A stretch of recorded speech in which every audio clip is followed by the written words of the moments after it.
मुंबईतील आझाद मैदानावर विना अनुदानित शिक्षकांचं आंदोलन। आमदार रोहित पवारांचा रात्रभर आंदोलकांसोबत मुक्काम, तर मुख्यमंत्र्यांची भेट घालून देण्याचं मंत्री गिरीश महाजनांचं आश्वासन।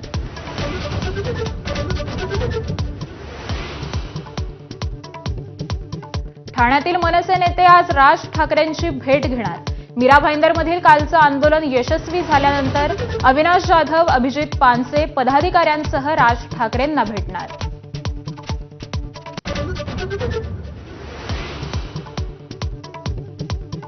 भाजप खासदार निशिकांत दुबेंचा पुन्हा एकदा ठाकरे बंधूंवर निशाणा। नाव न घेता उद्धव ठाकरेंच्या नेत्यांच्या मालमत्तेची यादी जाहीर, तर राज ठाकरे गुंडशाही करत असल्याची टीका।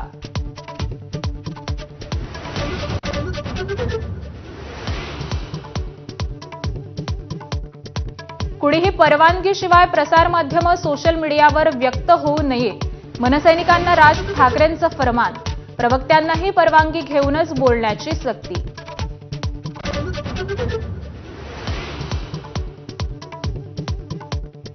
विरोधी पक्षातील आमदारांचं सरन्यायाधीशांना निवेदन। विरोधी पक्षनेतेपद रिकामं ठेवून सरकार लोकशाहीची पायमल्ली करत असल्याचा आरोप।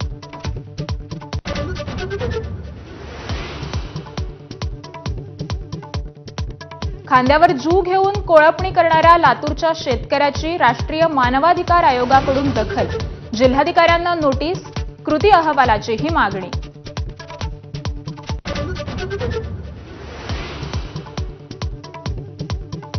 नागपूरमध्ये आज रेड अलर्ट जारी। मुसळधार पावसाचा इशाऱ्यानंतर जिल्ह्यातील सर्व शाळा महाविद्यालयांना सुट्टी जाहीर। पूरसदृश्य परिस्थिती निर्माण होण्याच्या शक्यतेनं खबरदारी।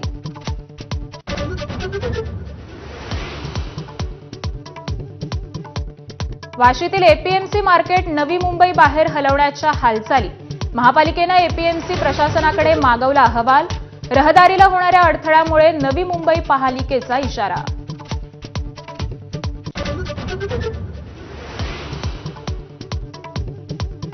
भाजप आमदार सुरेश धस यांच्या मुलाची बाईक स्वाराला धडक। सागर धस यांच्या कारच्या धडकेत बाईक स्वाराचा दुर्दैवी मृत्यू। सुपा पोलीस ठाण्यात गुन्हा दाखल।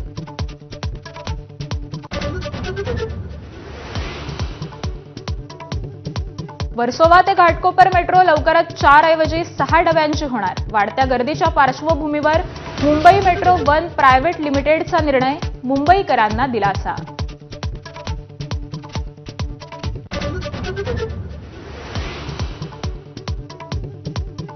आयआयटीयन त्रापित बन्सल यांना मेटाकडून तब्बल 854 कोटींचं पॅकेज। त्रापित बन्सल यांच्या यशाचं सर्वत्र कौतुक।